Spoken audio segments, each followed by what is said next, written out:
So today I am thrilled to welcome our guest speaker, Dr. Ina Khazan, and she is a pioneer in the field of mindfulness-based biofeedback. She's a clinical psychologist and a longtime faculty member at Harvard Medical School. She teaches and supervises trainees there. And in addition to her academic work, she runs the Boston Center for Health Psychology and Biofeedback and serves as the Chief Science Officer at Optimal HRV. She's worked with elite performers from U.S. Special Forces to world-class performing artists. She's a speaker at conferences around the world. She holds leadership positions in the major biofeedback associations and is a prolific author, and she's really helped define this field. So if Dr. Khazan will speak for about 45 minutes or so, and we'll have Q&A afterwards. All right. Thank you very much, Brooke. And thanks so much for having me. It's a pleasure to join you all. I am excited to talk about my favorite topic, heart rate variability. All right. So an outline of what we are going to talk about. We'll discuss what heart variability is, talk a bit about the empirical evidence, talk about where HRV comes from and how it's measured. We'll talk about resonance frequency breathing because that is the way to train heart rate variability. We'll talk about norms and markers of progress, and then talk a bit about how to integrate heart rate variability specifically with neurofeedback. So heart rate variability refers to the time intervals that pass from one heartbeat to the next, and these time intervals vary with each heartbeat. So if we are looking at this EKG recording, each of the R spikes is a heartbeat. So that represents the contraction of the left ventricle of the heart, sending oxygenated blood out to the body. And the time that passes from one heartbeat to the next, or one R wave to the next, is called an interbeat interval. And you can see that these interbeat intervals are varying all the time, right? So if we were to measure each one of these, so here we have R1 to R2, 882 milliseconds. The one after that is 923 milliseconds. R3 to R4, 983 milliseconds. So the heartbeats are coming further apart. The heart rate is slowing down, right? So what we're doing here is we are measuring heart rate with each individual heartbeat. And then we have interbeat intervals speeding up. So R4 to R5, 789 milliseconds, R5 to R6, 674 milliseconds. So here we have heartbeats coming closer together. Interbeat intervals are shorter, meaning that the heart rate is speeding up. Your heart rate is constantly going up and down, right? Interbeat intervals, get spaced further apart. Heart rate slows down. Interbeat intervals come closer together. Heart rate is speeding up. So we have these oscillations of the heart rate all the time. And when we first talk about this with clients, they might say, well, wait a second, I thought I was supposed to have a steady heart rate. What are you talking about? So it's important to differentiate between heart rate and heart rate variability. So if we were to take our pulse, right, on the wrist or on the neck, right, you feel a thump, thump, thump. Each one of those thumps is a heartbeat, right? That is what, that's the R peaks that you see on the EKG, is what you feel as a thump of the pulse. And if you were to count the number of thumps in a minute, you would get 60 or 70 or 80 of them. So that is your heart rate. And that is what we want to stay fairly steady if your activity level is staying the same. But within that minute, even though you might have 70 heartbeats in that minute, the heart rate is actually changing all the time within that minute. So even though you might have 70 beats, as you can see from the screen, the interbeat interval from one heartbeat to the next is changing all the time. So your heart rate is actually changing with each heartbeat. And that is what heart rate variability is. So we can have about the same average heart rate with very different heart rate variability. So on the screenshots here, on the left-hand side, we see average heart rate of about 70, but heart rate variability is quite large, right? So here, heart variability is measured with heart rate max min. So these oscillations of heart rate coming up and down. If we look at the difference from the highest to the lowest point for each of these heart rate cycles, we're observing max-min heart rate of about 20 beats per minute differences, right? So this is very high heart rate variability as measured by max-min measurements. On the right-hand side, again, the average heart rate is about the same, about 70 beats per minute, but max-min heart rate is quite a bit lower, right? You can see these oscillations are only about 5 beats per minute. So same average heart rate, very different heart rate variability. And why do we care about heart variability? So, the heart rate is going to vary and change. So what? And for the longest time, heart variability was considered to be a weird artifact, right? So we didn't really know what heart variability was all about. But now we do. We know that heart variability is a reflection of the ability of our autonomic nervous system to regulate itself. It is a measurement of resilience. It's a measurement of self-regulation. And higher heart rate variability strengthens the ability of the parasympathetic nervous system to regulate our overall activation. So on the Yerkes-Dodson curve, the inverted U that many of you have probably seen representing the relationship between physiological activation and performance, we can really see the role of heart rate variability in achieving optimal activation. Despite the strong prevalent myth out there that we need to be relaxed in order to perform at our best, we can see from this curve that's actually not at all the case. If we are relaxed with physiological activation being low, our performance is going to be pretty low as well, right? If I were super relaxed right now, I'd probably be sleeping under my desk instead of being able to talk to you all. So we don't want to be relaxed. What we want is an optimal level of activation, getting to that sweet spot of activation, moderate activation, in order for our performance to be optimal. We don't want to get overactivated, of course, but we want the nervous system to find that sweet spot of activation. And that is exactly the role of the self-regulatory mechanisms represented by heart rate variability, right? So this is the role primarily of the vagus nerve, which we'll discuss as one of the primary sources of heart rate variability. So we need to have high HRV in order for the nervous system to land in that sweet spot and enable optimal physiological arousal. Now let me talk briefly about the empirical basis for the importance of HRV, and I will do my best to make this brief. I can talk about this until next week, but and we don't have that much time, as much as I would love to.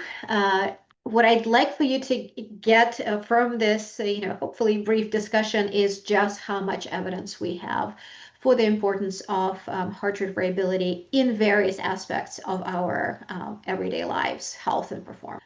We know that HRV is a very important predictor of cardiovascular health. So prior to the 1960s, as I mentioned, HRV was not a thing. It was considered to be a weird artifact. People knew it was there. Even the ancient physician Galen in his writings mentioned this variability of the heart. And when the EKG was first recorded in Germany at the turn of the 20th century, they could see the differences in those interbeat intervals, but nobody really knew what it was about, right? So it was only in the 1960s when two OBGYNs discovered that when monitoring babies' heart rates while moms were in labor, that if the baby was in trouble, it was heart rate variability that dropped before heart rate did anything at all.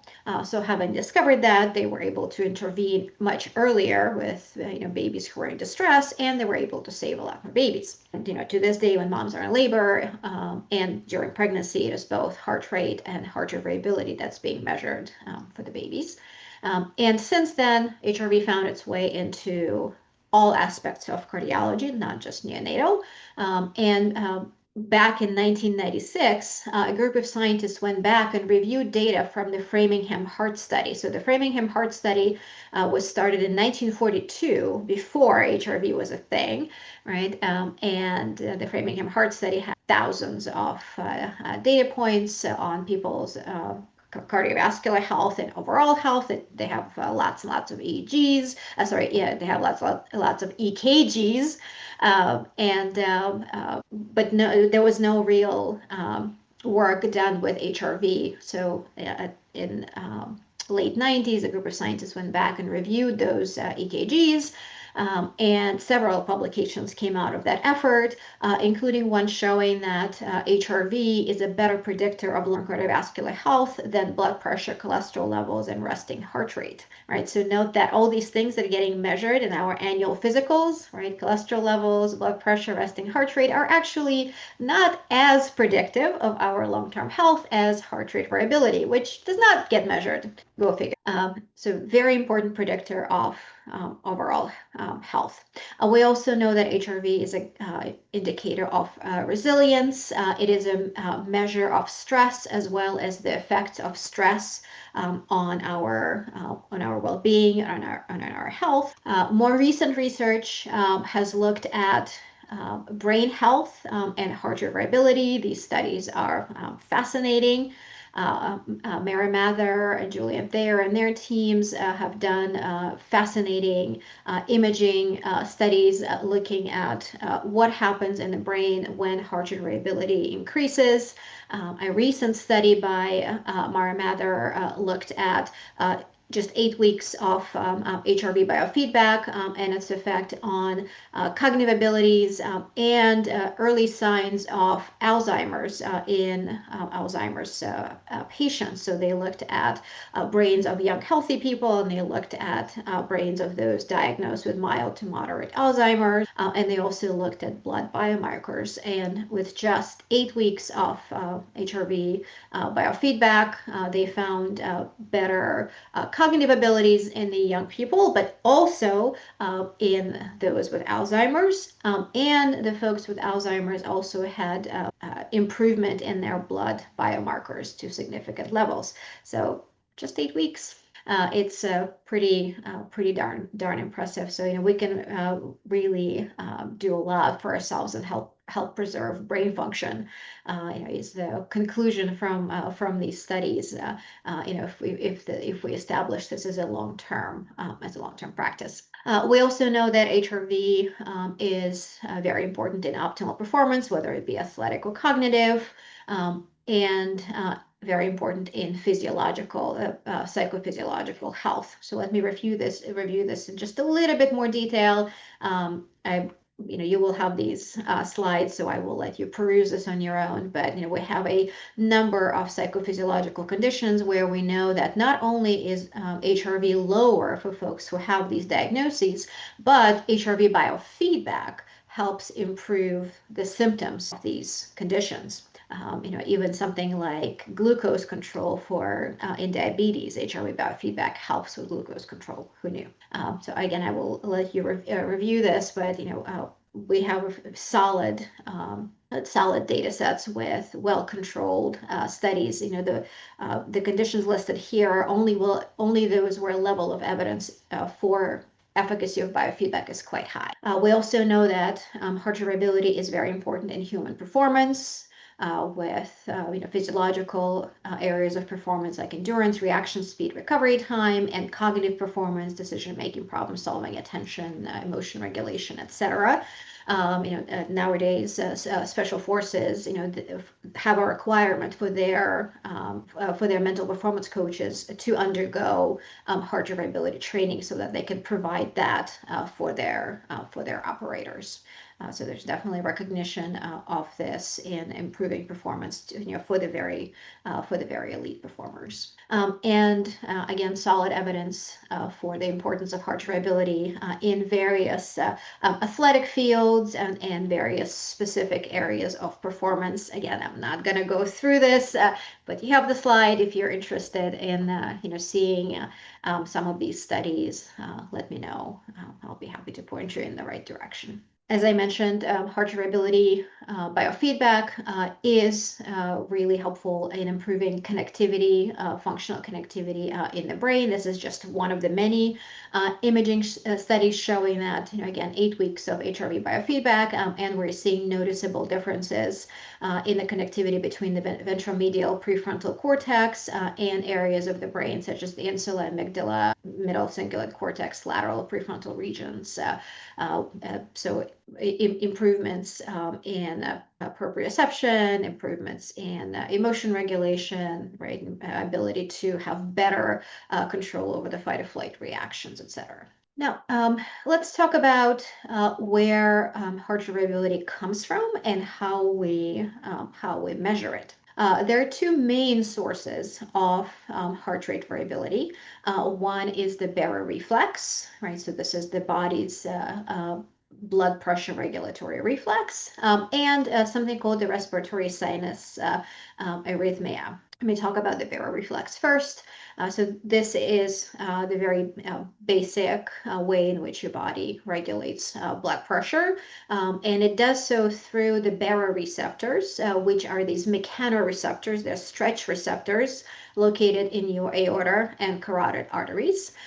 And these stretch receptors are sensitive to the dilation or constriction of the blood vessels, right? So as your blood pressure goes up, the stretch of the blood vessels triggers the baroreceptors to send a signal to the medulla oblongata, right? And it's the part of your brainstem, kind of sits in the back of your head, and the medulla responds to that by reducing the heart rate, reducing the force of contraction, dilating your blood vessels, and therefore lowering the blood pressure, right? And as the blood pressure lowers, the stretch on those baroreceptors decreases, right? So then they send, again, a signal back up to the medulla, which then increases the heart rate, increases the force of contraction, and constricts the blood vessels, and therefore increasing your blood pressure. So your blood pressure is going up and down all the time, much like your heart rate does. Now, we don't want huge swings in your blood pressure. We want larger heart rate variability. We don't necessarily want huge blood pressure swings, but even though we get just one number, and when we measure our blood pressure, we get two numbers, but just one measurement. The blood pressure is actually changing all the time, just like your heart rate. As part of regulating the blood pressure, we're also changing the heart rate, right? So as blood pressure goes up, the signal gets sent to the brain to reduce the heart rate, right? Which then results in a reduction in blood pressure. And when that happens, the signal gets sent to increase the heart rate, right? So that this is one of the reasons why your heart rate is going up and down, is through the regulation of our blood pressure. There is a very close connection between the strength of the baroreflex and heart rate variability. The second major source of HRV is the respiratory sinus arrhythmia. Very unfortunately named. Arrhythmia sounds like something very bad. In this case, it's not at all a bad thing. Respiratory sinus arrhythmia refers to the fluctuations in the heart rate that happen in synchrony with the breath. So as we breathe in, the heart rate goes up. As we breathe out, the heart rate goes down. This is an entirely vagally mediated process. So this is the vagus nerve, which is it's the 10th paired cranial nerve, which comprises 85% of our parasympathetic nervous system, right? So that main source of self-regulation, parasympathetic nervous system, vagus nerve is the primary mechanism there. So the reason that your heart rate goes up and down is because as you breathe in, the vagus takes its foot off the brake and allows the heart rate to go up. And as we breathe out, the vagus puts its foot back on the brake and allows the heart rate to go down. So notice that there is no sympathetic involvement in this process. We used to think that heart rate going up was a sympathetic process. Under most day-to-day circumstances, that is not the case. It is the role of the vagus. It takes its foot off the brake, allows firing of the sinoatrial node to increase, thereby increasing the heart rate. And then as we breathe out, the vagus puts its foot back on the brake, decreases the firing of the sinoatrial node, and decreases the heart rate. Okay, now Let's talk about the measurement of heart rate variability.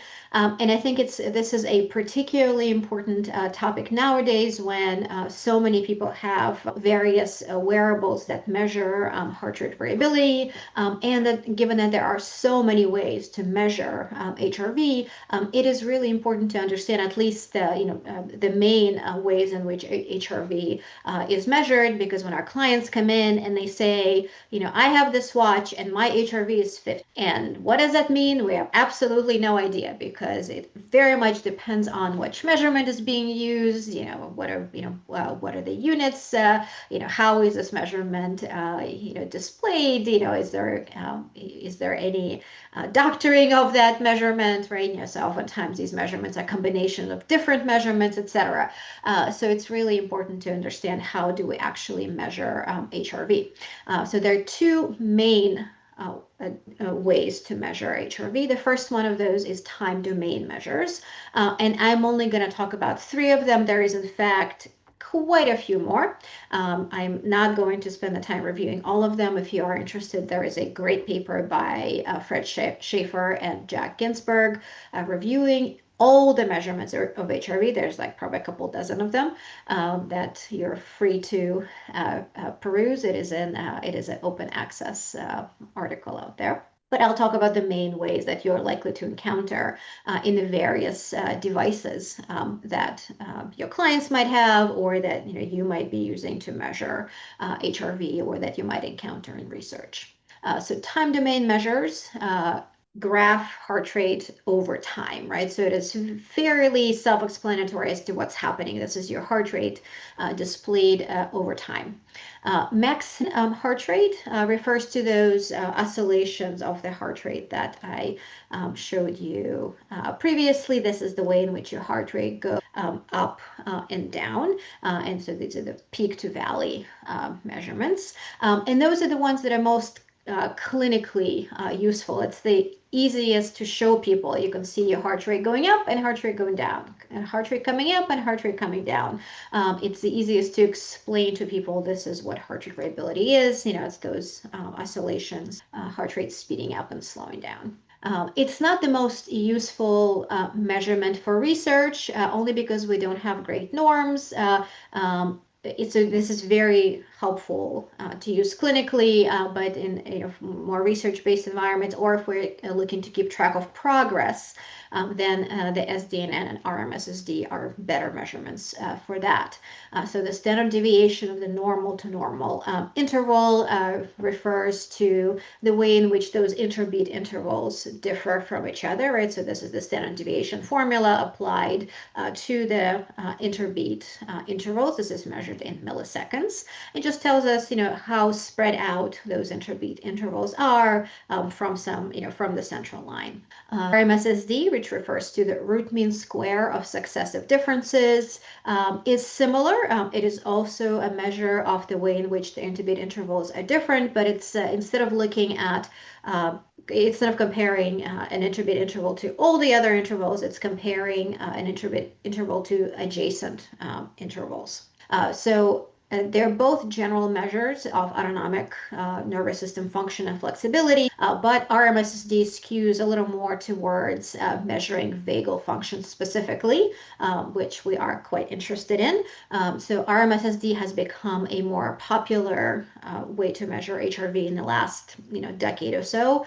Prior to that, SDNN is something that you are much more likely to encounter. RMSSD is also a little bit more resistant to artifact, so it's better to be used in home devices where artifact is always a challenge. But thinking about the devices that your clients might have, so the Apple Watch gives SDNN measurements. The Oura Ring and the Whoop give RMSSD measurements. Optimal HRV gives the first measurement it gives people is RMSSD, but it actually gives all the measurements as well. So we can actually look at we can look at all of these. So whatever device your clients are using, or whatever device you're using or considering to use, making sure that you're what these measurements are, what they're telling you. So Elite HRV app, for example, gives a single HRV score, and it's their own sort of concoction of different measurements. It's not it's not any one of these. It's not any one of these pure measurements.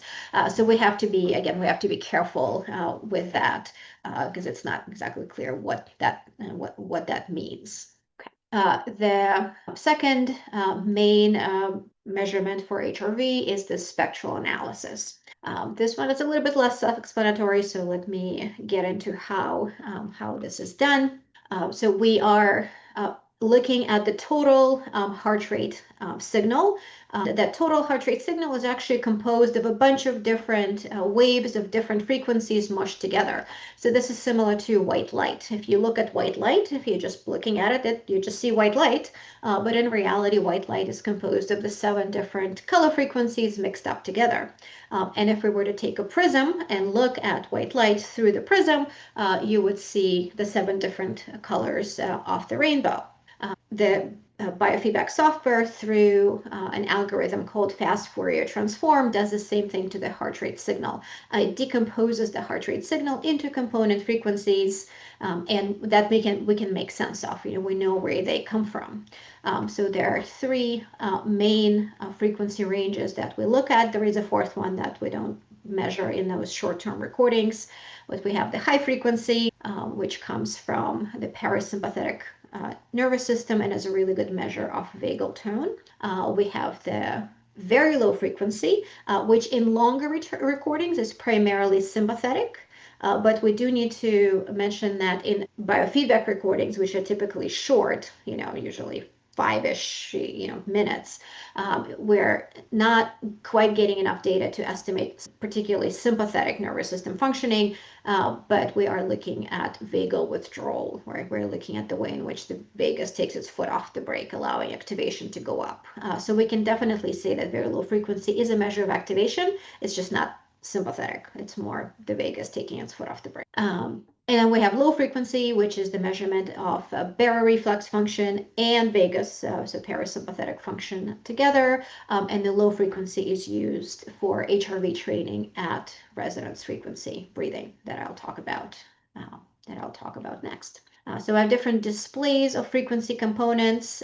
They're often displayed in different colors, but different.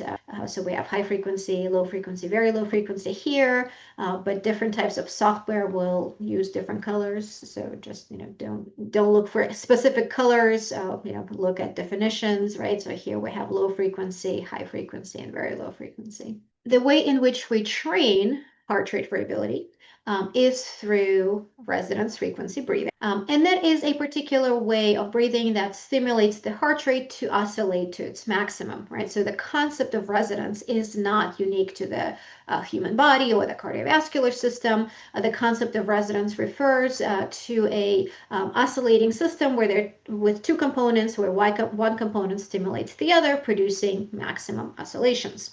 So the easiest way to think about it is pushing a child on a swing. Right? So imagine yourself pushing a child in a swing. You is one part of this oscillating system, and the child on a swing is the other part of this oscillating system. And you push the swing in a number of different ways, right? You can push the swing once with a lot of force, and it's gonna, go up and kind of hit the top bar, right, and kind of tumble down, and the child is not gonna be very happy with you at all.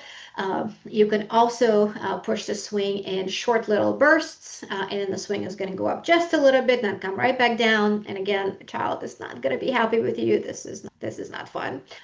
Or you can find a way of pushing the swing in these regular, smooth ways so that each time you push, the swing goes up nicely and smoothly, and then as much as possible, and then comes back down nice and smooth. Again, kind of keeps going like this and this nice rhythm, and then you have a very happy child who never wants to get off the swing. And that is what we're looking for with the breath and the heart rate, right? So the breath stimulates the heart rate in the same way as you push the swing. So when we breathe at a certain rate, we can figure out what that rate is for each particular person, so that each time you breathe in, your heart rate goes up as much as possible, and each time you breathe out, the heart rate goes down as much as possible. And for most adults, that resonance frequency breathing rate is somewhere between 3.5 and 7 breaths per minute. It is higher for kids. It is age and height dependent.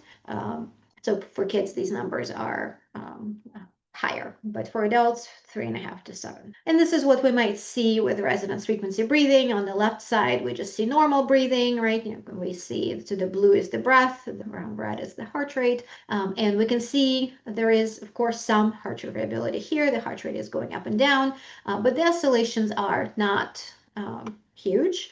On the other hand, on the right side, this is a person breathing at their resonance frequency, which is looks like about 5 breaths per minute.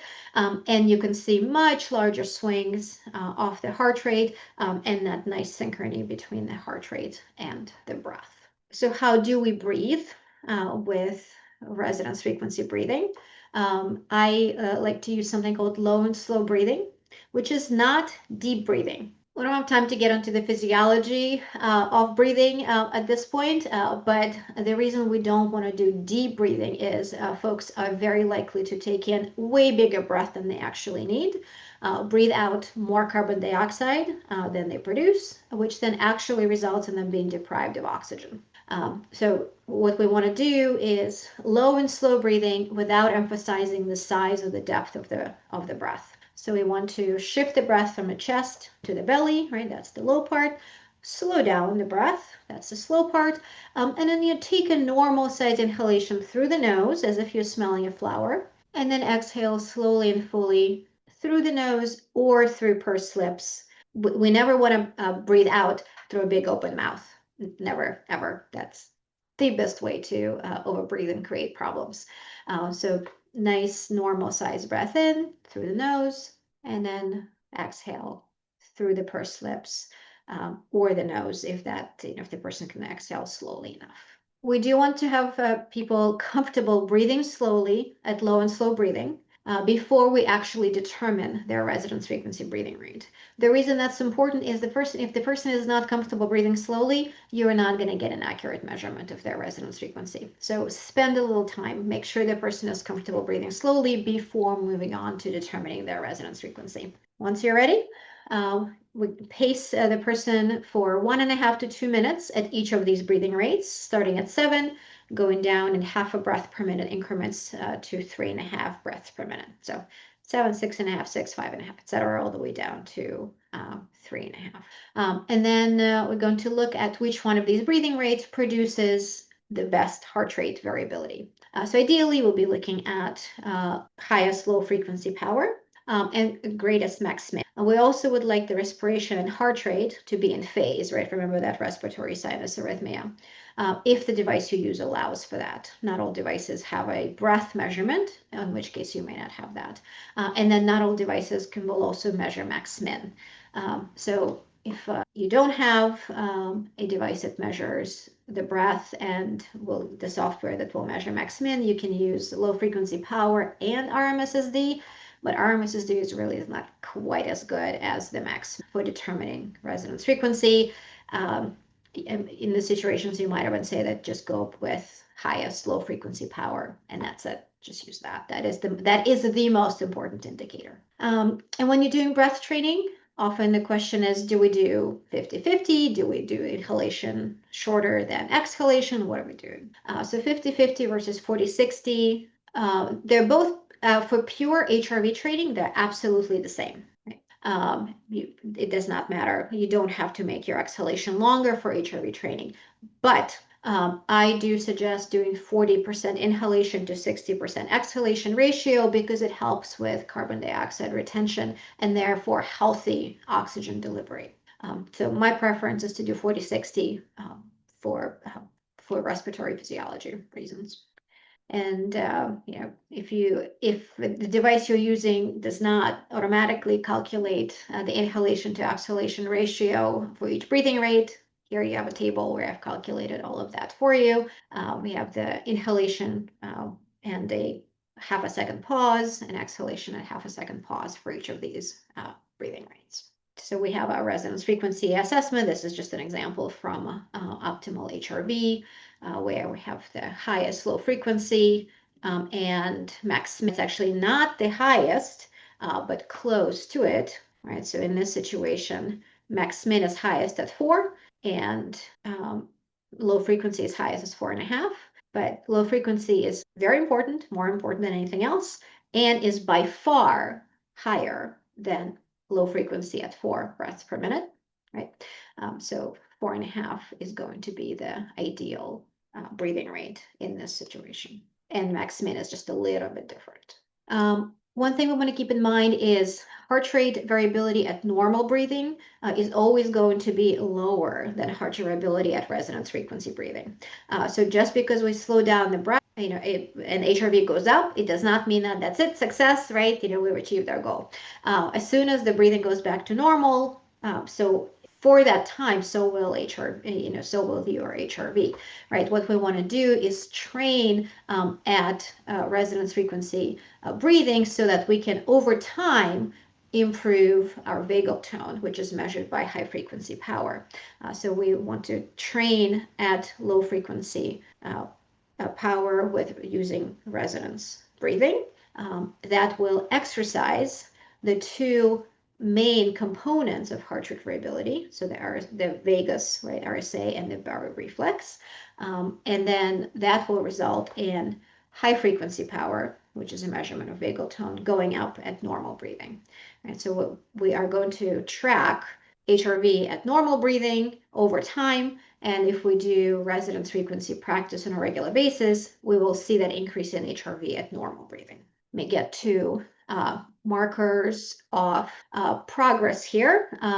Again, normal breathing, right? We don't want people breathing at their resonance frequency breathing in order to see how their HRV has improved, because it will show, if people slow down their breath, their HRV will go up, but that's fake improvement, right? It's just because they've slowed down their breath. As nice as it's going to look, that's not what we want. We want people breathing at their normal breathing rate, recording 3 to 5 minutes, ideally actually on a daily basis, so we can track their HRV and look at what happens over time, ideally seeing an increase. So just a bit on HRV norms. If you're not used to looking at heart rate variability, this is just a general way of what these numbers might look like. SDN and RMSSD are measured in milliseconds. These numbers are going to be fairly similar. So you really want to be careful to know which one you're looking at, because even though the numbers look similar, you can't compare one to the other. And then the natural log of high frequency, which is the measure of vagal tone. We have a different set of measurements here. HRV is very age dependent. So these norms are not broken down by age. This is just so you get an idea of what you're looking at. Older people are going to be on the lower end of this range. Younger people are going to be in the higher end of this range. And if you do want to get norms that are both gender and age specific, here's a beautiful table that I'm not going to review for you, but you can, there are measurements broken down by age group. So once you're ready to dive into it, you can find what you need in this much more specific table. The norms for athletes are very different. So you have, here we have a different set of norms now by age. These are 25-year-old athletes, but this will give you an idea as to just how much higher be using norms that are specific for athletes in looking at their HRV, because it's going to be way higher than normal people. Okay, now let's talk about how we might integrate HRV into neurofeedback practice. What are our goals? We want to increase HRV as much as possible. We want to improve self-regulation, improve specific elements of performance, and reduce symptoms if there are symptoms to reduce. This is the case of no matter how we're using our HRV training. And then when we integrate HRV biofeedback into neurofeedback, there are a number of ways in which we're specifically supporting neurofeedback, right? We are, with HRV biofeedback, we're improving baseline ability to self-regulate. right? So the person is able to make a much better use of their neurofeedback training if their autonomic nervous system is in a better regulated state. We can use HRV to reduce anxiety. We can use this to reduce muscle tension, right? So reduce a lot of the artifact that might happen with neurofeedback from EMG, and reduce the overarousal that can really get in the way of effective neurofeedback training. We do know that HRV improves brain connectivity, so that again goes very much in line with neurofeedback goals. And we're improving attention and learning so people can make better use of the neurofeedback training. And we also know that resonance frequency breathing is linked with increased alpha. So, we have a specific skill that will help people achieve some of their neurofeedback goals if alpha is something that we're looking at. These are really good biomarker improve their, Yeah, her signal was disintegrating. Yeah, but I was like trying to decide if it was my end or it looks like it was hers, unfortunately. Let's see if we can get her back in a minute. This is just great, Brooke. Thank you for doing this. Oh, those are exciting. And brought them in, really. This is great information. And you've all right, sorry about that. Can you all hear me? Now we can hear you, but can't see your screen just yet. Yep, it's being, I'm sure. It's still a bit shaky, and I still don't see your screen, and I think you're frozen now. Can you hear us? Okay, how about now? That's much better. Okay, all right, excellent. Sorry, not sure what's going on. All right, so we are looking at HRV biofeedback as a way of increasing baseline HRV over time in order to directly increase self-regulation and facilitate neurofeedback training. It is really helpful to begin a neurofeedback session with, say 5 minutes of HRV biofeedback just to help prep the nervous system to receive the neurofeedback in the best possible way. And you can also use HRV breathing as an anchor, right? So if the person gets a little overstimulated or gets off track, or if maybe the feedback is not getting them, quite where they need to be, and they're getting dysregulated by not being able to achieve their goals, coming back to HRV practice to re-regulate will then enable them to re-engage in the neurofeedback session and get back to their goals. So here are the steps for HRV training, kind of all of that information that we've been talking about. Let's put this all together into a protocol. Of course, there's going to be a lot of room for fine-tuning this to each person's individual needs, but this will give you a guide for how you can use HRV training in your work. So we're starting with a daily 5 to 7 day baseline, tracking RMSSD, SDNN, natural log of high frequency. Then we're going to practice mindful, low and slow breathing, just without feedback, letting people become comfortable with slow breathing, and then determine resonance frequency breathing rate. And once that's determined, have people practice at their resonance frequency, getting up to 20 minutes a day. Now I have a sample breakdown here, starting with 5 minutes a day for the first week, 10 minutes for the second week, 15 minutes a day for the third week, and by the fourth week, the person is at 20 minutes a day, which is the goal. But again, don't take this as a gospel. This is, some people might need to go slower. Some people will be able to go a little bit faster.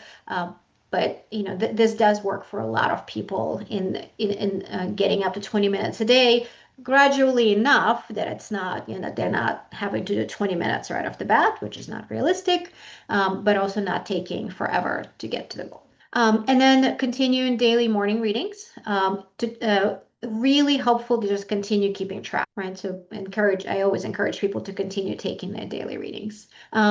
And then we also want to track HRV training results, right? So when people breathe at their resonance frequency, breathing rate over time, we would like to see an increase in their low frequency power and heart rate max. We don't want to compare these daily readings with HRV training measurements. We want to keep a separate track of each one. So we want to see daily readings increase over time, and we'd like to see HRV training results with low frequency power and max go up over time, understanding that there will absolutely be ups and downs, right? We're looking for general trends over time, it's absolutely not possible to just keep going up. There's going to be ups and downs always, but we want people to, over time, be on the increase.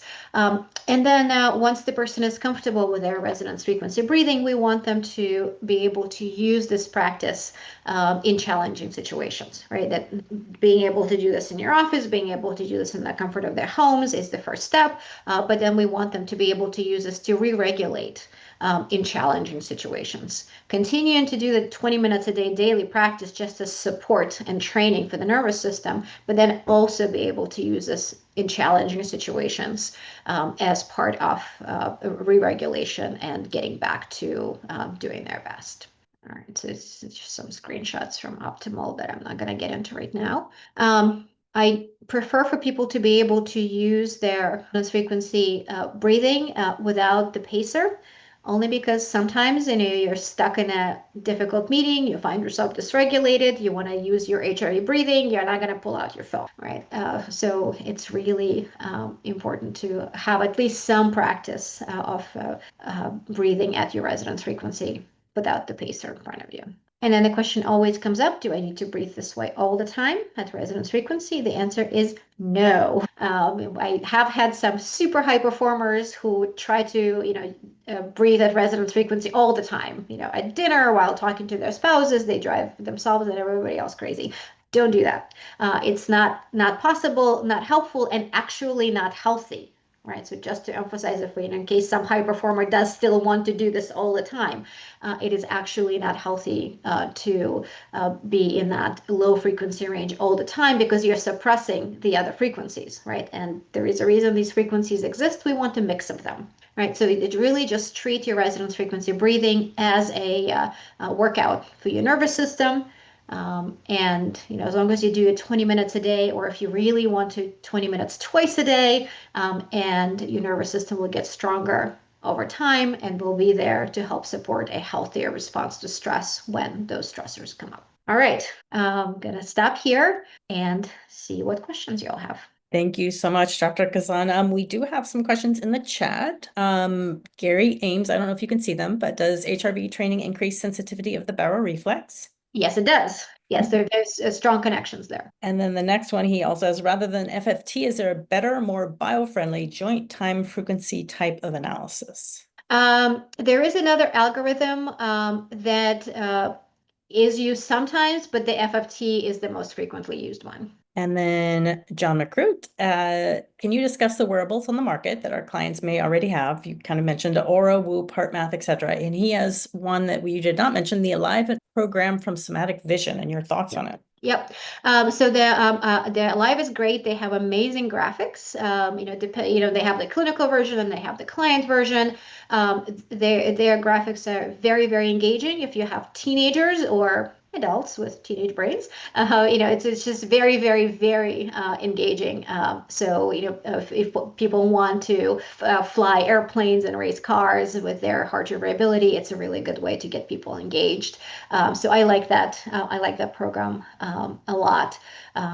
It's a little bit more involved than it is a true biofeedback system, right? The Whoop and the Aura Ring, they and the Apple Watch, those measure HRV, but they don't provide any biofeedback at all, right? They provide no biofeedback training. They just give you HRV measurements, which is obviously a form of biofeedback, but there is no way to do HRV training. HeartMath is a HRV training. It is a biofeedback program, but it does not provide any biofeedback, any HRV tracking, right? So there is no way to get your baselines and things like that. But it also has a nice way. It does have a nice way to do biofeedback itself. I personally like Optimal HRV. I'm obviously very biased, extremely so, but I like Optimal HRV a lot because it does tracking, it does biofeedback, it gives you, all the measurements in a very straightforward way, exactly what you're looking at. And it has a clinician web dash, so you can see exactly what your clients are doing. So when they tell you I'm practicing but not getting any results, you can actually see whether they're practicing and what that practice looks like, so you can figure out, why they're not getting any results. So here's my, my self-disclosure, very biased, but I do think that, optimal kind of integrates a lot of what we need. Also does resonance frequency assessment, what we need for HRV. All right, and Anna is just coming. Can you please clarify why you don't recommend for people to breathe out through their mouths? So a big open mouth exhale, let me clarify. I'm talking about like a big open mouth exhale, right? I'm not talking about pursed lips. Pursed lips is absolutely fine. With a big open mouth exhale, you are exhaling a lot of carbon dioxide. Let me very briefly tell you why this is important, because this would require a whole other webinar to get into all the details. But optimal levels of carbon dioxide are necessary for optimal distribution of oxygen. If we don't have enough carbon dioxide, then the oxygen we have gets stuck in the bloodstream and does not get released from the hemoglobin and does not get to where it needs to go. So with a big open mouth exhale, we release a lot of CO2. Our levels of CO2 drop in the blood very quickly. So we exhale more CO2 than the body is able to produce. And that prevents the oxygen from getting to where it needs to go. So we end up oxygen deprived, potentially dizzy, lightheaded. There is a drop in oxygen and blood flow to the brain. So we're not at our best at all in that situation. Excellent. Does anyone else have any questions? I know we have about 3 minutes left. We do. Any thoughts on how non-invasive brain stimulation might impact HRV both acutely and over the long term? This is not an area of expertise for me. I do know that there is an impact, but I can't give you great details. It's just not something I know enough about. There are some studies that have come out too at this point, and it's kind of a 50-50 for it. Some of them are showing that there's definite improvements combining transcranial photobiomodulation with heart rate variability training, and they're showing a pretty, significant difference. Other ones aren't. So I do think there is about the way that you're doing it, what you're doing, how we're approaching all of this that makes a difference, because I do think it's a helpful impact on it. We know that there's a reduction of stress, of, helping with inflammation. That's already going to be something that can already help with, increasing heart rate variability, making this easier. But I think the combination of the two does have so many, combined benefits, like when we're talking with Alzheimer's, HRV training helps with, some of these biomarkers. We know that PBM can do the same. So combining the two, you're just going to get the most benefit you can. Makes perfect sense. Yes. Well, if not, I just want to say thank you so much, Dr. Khazan. This was really helpful. So many great comments, and we really appreciate your time. Thank you so much again, and we'll see you next month. Thank you all. Bye-bye. Very much.